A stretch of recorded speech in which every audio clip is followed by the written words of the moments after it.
first time you ever got paid to play music? Where was it? Statesboro, Georgia. Had one song out. Hit up the main bar. They said I could play for free drinks. And I was like, no, I've kind of got a little bit of a following. It ain't much, but around here I got a following. So I went to their bar, which is their competition, and told them. And they were like, yeah, we'll pay you $300. Come out here and sing on syllabus week on a Tuesday night. The bar was packed full. And the owner come up to me and he gave me $500 instead of $3 and said it was great tonight. So I was like, I like this. Here we go. On the Bobby Bones Show now. Gavin Adcock. Gavin, good to see you, buddy. Good to see you too, Bobby. It's rare that the first time I meet an artist is with their parents. That's what happened with us. Yeah, in the lobby of the hotel at ACM's. Yeah. I walked into the lobby and Gavin's there. And Gavin, you were fully, show attire. So, Yes, sir. Like you went hard, Mm-hmm. and your parents as normal as can be. Looked like they adopted like some rowdy kid off the side of the road. It's awesome. Yeah, I flew them out to the ACMs, and my show clothes keep getting elevated every time a little bit more crazy. I saw a headline because you just did 2 sold-out shows here in Nashville, and I don't know you as a person yet, but the headline was booze-filled rave Gavin Adcock. And I was like, what's he doing at his shows? So why would they write a headline like that?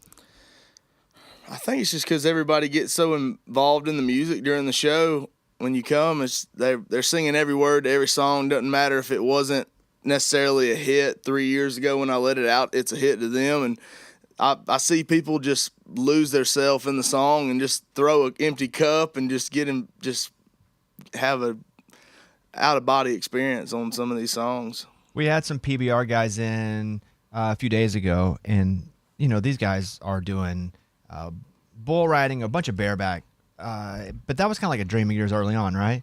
Yeah, when I was a little kid, I was working feeding cows with my daddy on the farm, and we watched bull riding together on the weekends. I'd sit with him in his chair, and I wanted to be a bull rider, and he broke me of that. He showed me the movie 8 Seconds when Lane Frost died, and I was like, you know what? I don't know about that. You just spoiled it for everybody. Spoiler Some people alert. hadn't seen that movie yet. I know. Well, I'm sorry. Sorry.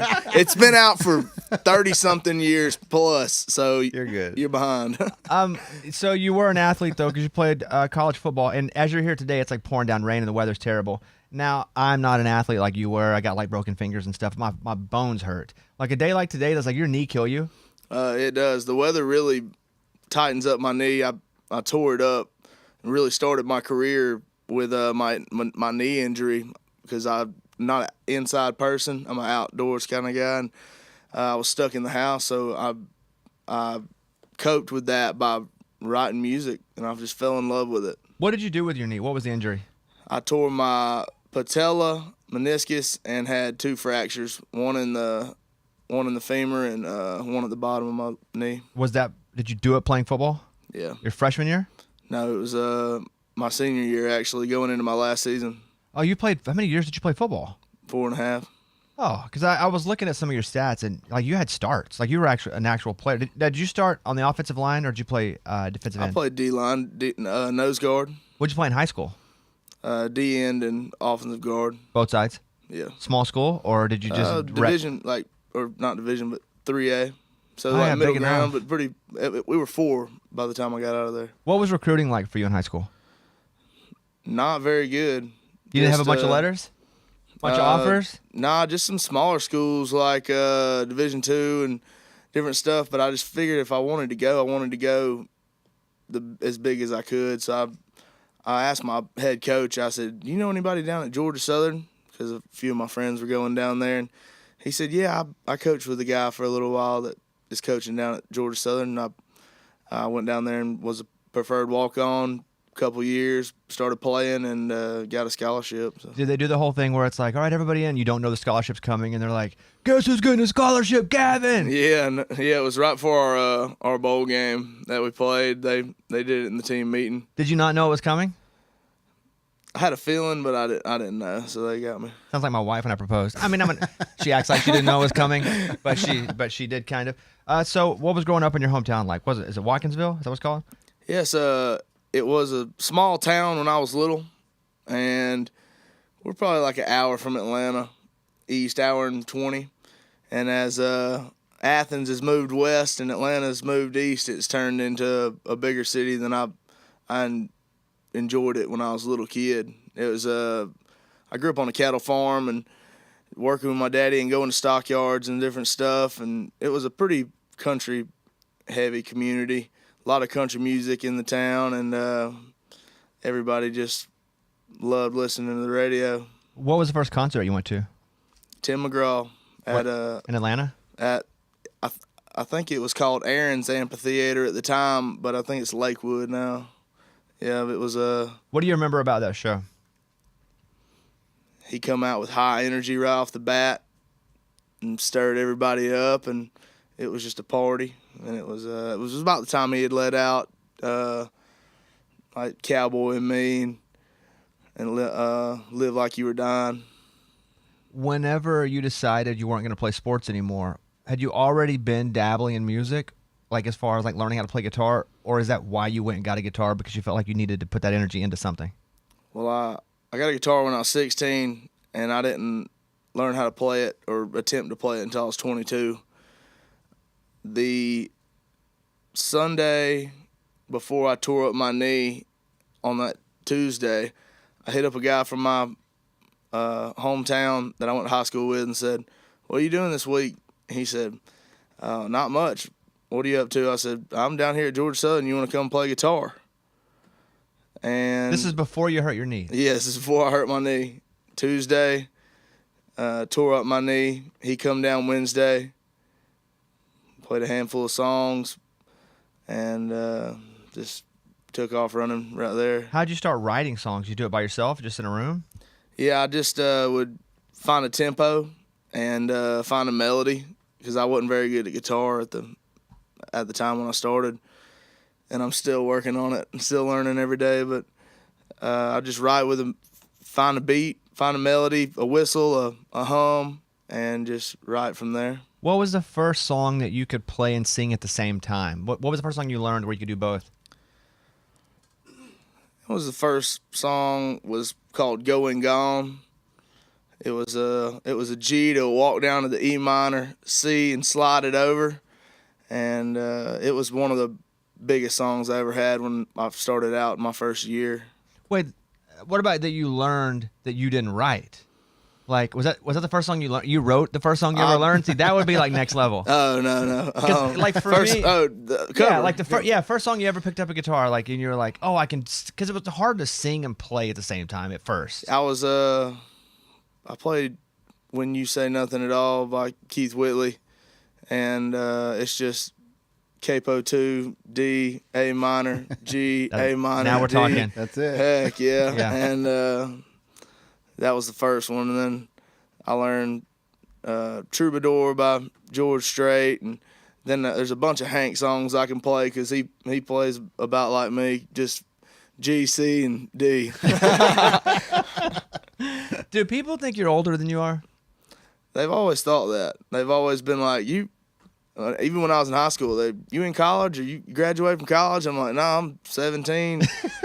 But yeah, I think people think I'm 26 right now. I'll be 27 in October. But First time you ever got paid to play music, where was it? Statesboro, Georgia, I hit up the main bar there. I was a couple months into playing, had one song out, hit up the main bar. They said I could play for free drinks, and I was like, no, I've kind of got a little bit of a following. It ain't much, but around here I got a following. So I went to their bar, which is their competition, and told them, and they were like, yeah, we'll pay you $300. Come out here and sing on syllabus week on a Tuesday night. And I was like, hell yeah, we're coming. And we went out there. We killed it. The bar was packed full. And the owner come up to me and he gave me $500 instead of $3 and said it was great tonight. So I was like, I like this. At the other bar, they were just SOL because they only wanted to pay you drinks. Yeah, they hit me up the next day. Of course they did. And was like, we got to get you to come play. I was like, well, dang, I hate I had to go over here to get you to hit me up, but I guess that's how it works sometimes. What about your parents? What do they think about all this? Because it's exploded for you. They're really excited for me, and they're great. They've supported me the whole time. Never told me to not chase my dreams or been like, I don't know about that, Gavin. It's gonna be really hard. Or they've just always been very confident in me. And my mama just worries. She wants me to stay me. That's what she always says. She's just always worried that money and the road and meeting everybody, it would change who I am. And I'm pretty confident that it's not going to. But she just worries about that a good bit. You get about 1.5 years to be out of your mind, and then you got to get back. Because if you don't get out of your mind, I don't want you to get out of your mind, but you got like 1.5 years, 2 years to kind of get, and then you kind of realize, this ain't for me. It's if you go 2.5 years out of your mind, then you kind of stay that version. Yeah. So I'll talk to her if you need to. Yeah, I'll no be doubt. like, he's good. You got good people around you too. I think I've been out of my mind way before I started making music. The dream, buying a ranch? Is that what you want to do? Yeah, no doubt. I've just bought my first place in Tennessee about 1 year ago, which is on about 6 or 7 acres, and that's going to be my house until I save up enough money to buy 100, 200 acres somewhere. And Where do you want that 100, 200 acres? Like back home? I don't know about back home. It's pretty played out. Is what I'd say. It's played out in terms of land situations down there. A lot of it's already bought. Oh, so you mean already bought? Like I'm played out because like everybody's heard my stories 100 times. So you don't mean that. You mean no, there's nothing else. There's not much else over there. I like Texas, and if I go east in Tennessee from here to Knoxville, I'll find a nice place. You want animals? Yeah, cattle. Yeah. Man, look at this guy. He's already further ahead than I am. He's a cowboy. He's like, oh yeah, look at him. What do you put any product in your hair? Like when you wash it? Every once in a while during a photo shoot, if it's like a windy day, I'll put a little bit in there because it'll blow around. But I just throw a hat on in the mornings after a shower. Have you always had the kind of long hair? When did you grow it out? I started growing it out in college, probably my sophomore year. How much a haircut costs now? Around here, dang kidney. Yeah, that's true. But I think it's like $80 around here. My hometown, you go get a $20 haircut. Do you have a place? Do you have a specific person here now? Yeah, but I can't call her out now since I said she had a high for haircut, sure. You know? For sure. Yeah, I do. What about now because you have to do so much on camera, under lights, or photo shoots? What about the whole putting makeup on thing? I don't want to put makeup on. You don't do that at all? I'd rather look rough. No. I love the makeup. Can't put enough on me. Hell yeah. We're about to play Never Call Again. And I was looking at a lot of the songs that you've written. Tell me about this song. Like, where'd it come from? You walk into a room with the idea? Where'd it come from? I come up with the guitar a few days before the write, and I had these young group of writers that I had been writing with separately in town, and it just felt good for the group of people I was bringing it into. Colton Venner, Joy Beth Taylor, and Jack Roughton. 3, I think everybody's probably under the age of 25, 26 years old. And I brought it in there, and we just started figuring out how it made us feel. And I just said it kind of makes me feel like I wouldn't forget about that girl if everything didn't remind me about her. And we took off running with that, and it'll be the first song we just sent it to radio yesterday, actually. It feel good when you finished it? Good as in like, man, this is a little different. This one feels special? Yeah, it gave me chills, and it would like almost, I get emotionally attached to some of these songs, and I fall in love with them off the bat. Like it's kind of like if I could hear that song for the first time again. When I played it in the truck, the phone demo, I got chills, and it just kind of like made me choke up a little bit. I just thought it was so good. We're going to play it now. This is Never Call Again. It's a new one from Gavin Adcock. Gavin, great to see you, man. Great to see you too, Bobby. Dude, congratulations on all your success. I mean, people talk about you when you're not around in a great way. I mean, you're that guy right now that's like, have you seen the numbers? Have you seen the ticket sales? Have you seen, like, you're that guy. So congratulations. Remember, you only got 2 years to go crazy. Oh, yeah. Then you got to get it back a little bit. I told you I'm already crazy. All right, well, don't get any crazier. Gavin Adcock, and you guys follow at Gavin Adcock Music. Good to see you, buddy, and hopefully we'll see you soon. Great to see All you right, too, there he is, Bobby. Gavin Adcock.